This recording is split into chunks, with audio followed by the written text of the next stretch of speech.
For people that haven't heard of the labyrinth, it was one of the ancient wonders of the world. Like, this was described by Herodotus and Pliny the Elder and Strabo and all these historical figures that saw it. Herodotus described it as exceeding in splendor and wonder that of the pyramids. Like, this was the labyrinth was this sort of 1,000-room structure that was supposedly just absolutely magnificent. You could have fit all of the temples of Karnak and Luxor and all of the temples of Egypt into its footprint. That was just lost to the sands of time. We've never known where it is or what it is. And it would be like a pyramid. It would rival the Great Pyramid, for sure, if we were to find it. But it turns out we found it.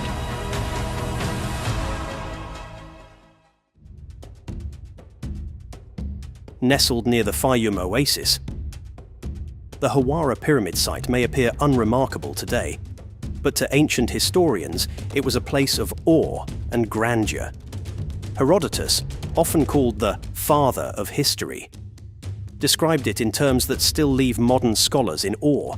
He recounted that compared to the labyrinth he encountered, even the grandest Greek temples and pyramids paled in both effort and expense. It was a structure of such enormous scale and complexity that it surpassed even the famous pyramids of Egypt. For centuries, however, many dismissed his account as fanciful or exaggerated, especially given Herodotus's reputation for embellishment.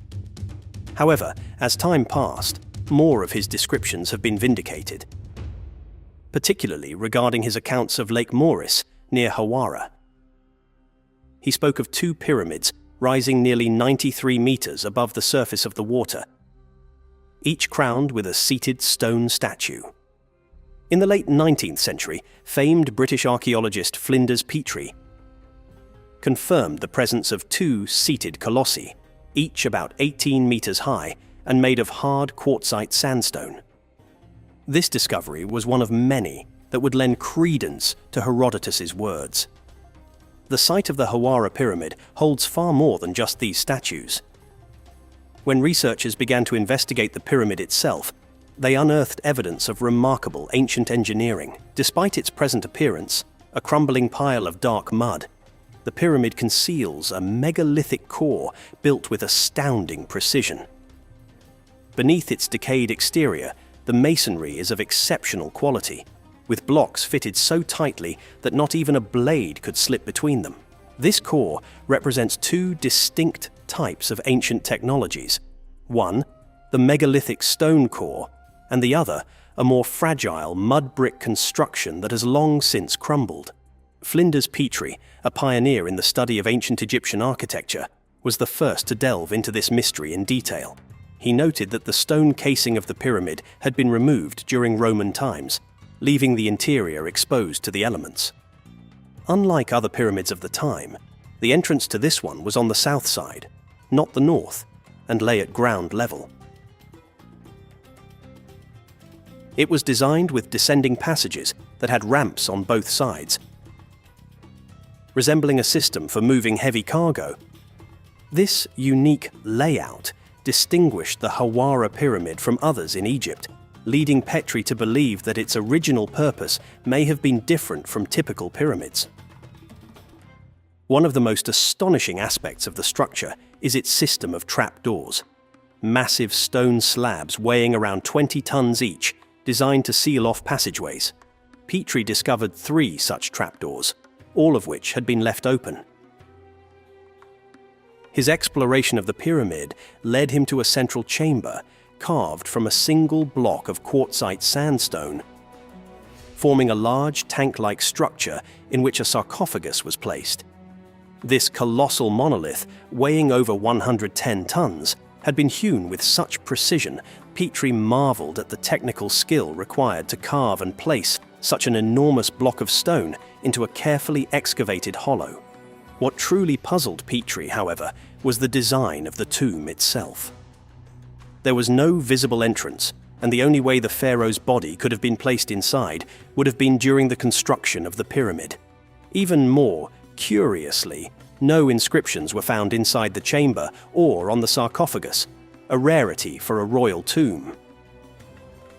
Instead, Petrie found only traces of charred bones, charcoal, and remnants of burnt diorite, suggesting that whatever had once been inside the sarcophagus had been deliberately destroyed by fire. The mystery deepened when Petrie examined a second sarcophagus in the chamber, one that appeared to have been added after the pyramid's construction. This later addition was smaller and lacked the technical precision of the original sarcophagus, raising questions about the purpose and timeline of the additions to the tomb. It was as though the pyramid had been used for multiple, distinct purposes over time, each contributing to its enigmatic history. While Petrie focused on the pyramid, he also uncovered evidence of a much larger structure nearby. The legendary Labyrinth of Egypt, which had long been mentioned in ancient texts. Herodotus had described it as a massive complex of 3,000 rooms, arranged in a maze-like formation, some above ground and others below. He was forbidden from entering the underground chambers, as they were said to house the tombs of kings and sacred crocodiles. Yet what Herodotus saw above ground left him awestruck, and later historians would echo his astonishment. Strabo, a Greek geographer who visited the site centuries later, described the labyrinth's monolithic ceilings and walls, each constructed from enormous slabs of stone. When Petrie began excavating the area in front of the Hawara pyramid, he uncovered evidence of this labyrinth beneath the remains of a later village. Beneath the village, he found layers of stone chips and fragments, the remains of what had once been an enormous stone structure. He concluded that this was indeed the foundation of the fabled labyrinth. His findings aligned with the ancient accounts. The structure was so large that, as he noted, it could have contained the temples of Karnak and Luxor within its boundaries. However, the labyrinth had long since been destroyed, its stones quarried and repurposed by later generations. All that remained were the foundations and fragments, a ghost of the massive structure that had once stood there. And yet, despite the extensive damage, Petrie's findings suggested that this labyrinth had been far more than just a building. It was a monumental work of engineering and architecture that had once awed the ancient world. As we delve deeper into the mysteries of Hawara, it becomes clear that this site still holds secrets waiting to be uncovered. The labyrinth described by Herodotus, Strabo, and other classical writers may not be entirely lost. In fact, modern technology has revealed tantalizing clues that suggest much of it may still lie hidden beneath the sands, waiting to be rediscovered. In the 21st century, new technologies have allowed researchers to explore the Hawara site in ways that Petrie could only have dreamed of. Ground-penetrating radar and other advanced tools have given archaeologists the ability to peer beneath the surface without disturbing the ancient ruins. One such expedition in 2008, led by the Mataja project, a team of geophysicists, used radar technology to investigate the area beneath what Petrie had identified as the foundation of the labyrinth. What they discovered was nothing short of remarkable, a vast network of walls and chambers buried deep beneath the surface. Their findings suggested that what Petrie had thought was a foundation might actually have been the roof of the labyrinth, which could still exist underground. The radar scans revealed a grid of rooms and passageways at depths of 8 to 12 meters, confirming the existence of a colossal structure that matched the descriptions given by ancient historians. Despite the significance of these findings, the news was met with unexpected resistance. Egypt's Supreme Council of Antiquities, led by Zahi Hawass, requested that the results be withheld from the public, citing concerns about national security. The Mataja team faced delays and obstacles, but after 2 years, they were finally able to publish their report. Their findings supported the ancient accounts of a labyrinth that was far larger than any temple known in Egypt, a structure that had remained hidden beneath the sands for millennia. The labyrinth's complexity and scale raised even more questions about its purpose. Why would such an enormous structure be built underground, and what was it used for? Some researchers speculated that it could have been a secret repository, a place where valuable artifacts or knowledge were stored. Others suggested that it might have served as a ceremonial or religious center, its labyrinthine corridors and chambers designed to disorient and awe those who entered. One of the most intriguing aspects of the labyrinth is its apparent age. The orientation of the structure, which is tilted by 20 to 25 degrees compared to the nearby Hawara pyramid, suggests that it may be much older than the pyramid itself. If this is true, it raises the possibility that the labyrinth predates the pharaohs and could be a relic of a much earlier civilization. Despite the advances in technology, many mysteries remain unsolved. The subterranean chambers have yet to be fully explored, and no one knows what lies within them. Could the labyrinth still contain treasures or texts from an ancient era? Could it hold clues to the origins of the Egyptians or even earlier cultures that inhabited the region? For now, these questions remain unanswered, as the labyrinth remains buried beneath layers of earth and time.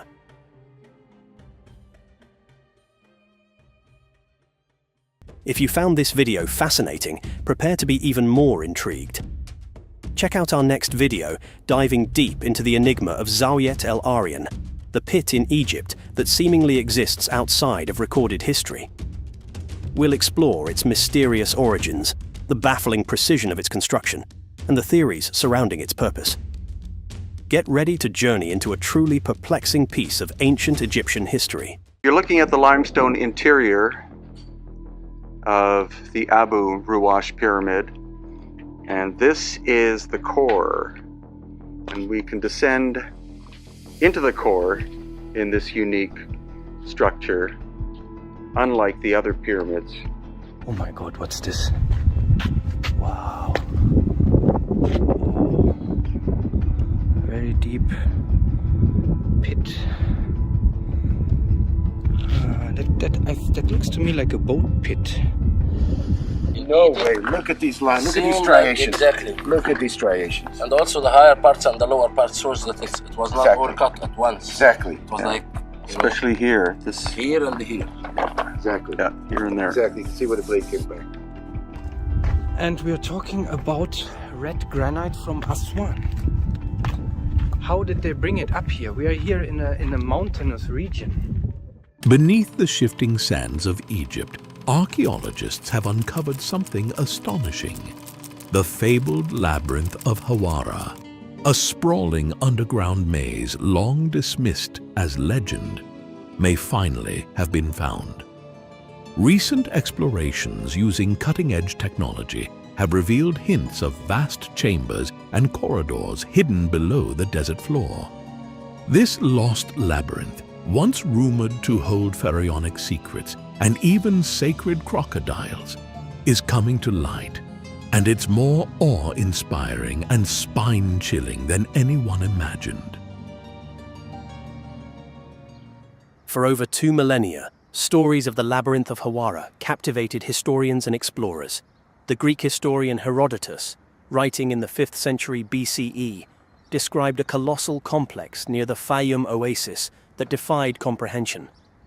According to his account, it boasted 3,000 rooms, half above ground and half below, with a bewildering layout that he was only allowed to partially see. Priests refused to show him the lowest chambers, saying they housed the tombs of the kings who built the labyrinth and of the sacred crocodiles. He wrote of roofed courts and endless stone corridors adorned with carved figures and white marble pillars, architecture he deemed greater than human. Herodotus was awestruck, claiming this structure surpassed even the pyramids in grandeur. By all accounts, it was a true wonder of the world, a work beyond description that one could hardly believe was the work of men, in the words of the geographer Strabo. The weathered pyramid of Amenemhat III at Hawara now appears as a crumbling mound of mud brick, giving little hint of the extraordinary labyrinth that once lay at its foot. Yet over the centuries, the labyrinth did not survive intact. Its grand halls were gradually torn apart, its stones quarried by later civilizations, and a 13th century canal cut through the site, flooding what remained. Before long, all that was left were scattered ruins and the memory of a magnificent maze. The trail of clues went cold for ages, until the late 19th century. In 1888, archaeologist Flinders Petrie made a breakthrough at Hawara. Digging near Amenemhat III's pyramid, he uncovered the stone foundations of an immense building, proof that the legendary labyrinth was real. In fact, the layout Petrie uncovered spanned roughly 300 by 120 meters, indicating a structure of colossal scale. Petrie even discovered statues of Amenemhat III and the crocodile god Sobek amid the ruins, confirming that this site was indeed the colossal complex described by Herodotus. He even came across cartouches of Amenemhat's daughter Sobekneferu, suggesting that this queen added her own touches to the labyrinth's decorations. One of Petrie's most shocking finds underscored the labyrinth's eerie reputation. The site was littered with mummified crocodiles. Petrie's team unearthed dozens of them, from 15-foot adult beasts to tiny hatchlings. Some were even dummy crocodile mummies, bundles of reeds with a crocodile egg or bone inside, likely devotional offerings to the crocodile god. This bizarre crocodile cemetery fulfilled Herodotus's account of sacred crocodiles, revealing that Hawara had become a major cult center of Sobek in later times. But even after this triumph, most of the labyrinth still lay out of reach. High groundwater in the region had submerged the lower chambers, putting much of the maze literally underwater and off-limits. For decades, any attempt to reach these buried chambers was defeated by flooding and mud, leaving the puzzle unsolved. The Lost Labyrinth lingered as a tantalizing mystery, confirmed to exist, yet concealed by sand and water, awaiting modern solutions. Only now, in the 21st century, has technology begun to unveil Hawara's secrets. Ground-penetrating radar and satellite scans have detected the outline of an enormous rectangular structure beneath the sands, a grid of walls and rooms matching the labyrinth's legendary layout. In 2023, a study confirmed these findings, revealing extensive underground chambers exactly where the maze was long said to be. Herodotus's mythical maze was no myth after all. Science is finally catching up to ancient history. Now, a new generation of researchers is preparing to do what no one has done for millennia: enter the labyrinth itself. Plans are being proposed to pump out the water and carefully excavate the sunken halls. In the meantime, experts are using the scan data to create virtual 3D reconstructions of the complex, digitally mapping its two-level architecture. Bit by bit, they are resurrecting what Amenemhat III built nearly 300 years ago, a maze that served as his mortuary temple and a sacred center where the pharaoh was worshipped for centuries. Egyptologists believe that fully uncovering this site could dramatically alter our understanding of ancient Egyptian civilization. What will emerge when the labyrinth is finally penetrated? The possibilities are both thrilling and eerie. There may be royal sarcophagi down there, sealed for nearly 4 millennia, or caches of papyrus scrolls that could rewrite ancient history. Indeed, some speculate that the labyrinth's deepest chambers might hold archives from Egypt's earliest dynasties, knowledge hidden away in a gigantic vault. The maze was designed to guard something important, and one can easily imagine ancient warnings and traps still waiting in those lightless corridors. The Lost Labyrinth of Hawara is now stepping from legend into reality. After ages of obscurity, this silent giant beneath the sand is poised to reveal its secrets to the world. The world waits with bated breath to see if this discovery will live up to the ancient tales. Thanks to modern science and relentless curiosity, a forgotten wonder will rise again. A discovery as educational as it is breathtaking, and perhaps a bit terrifying, as one of history's greatest mysteries comes back to life. But what if the labyrinth of Hawara is just the beginning? In a remote corner of Egypt, researchers have uncovered an even deeper mystery, an underground structure so massive and complex, some believe it defies the capabilities of ancient man. In our next video, we'll explore the discovery that's making Egyptologists question everything we thought we knew about human history.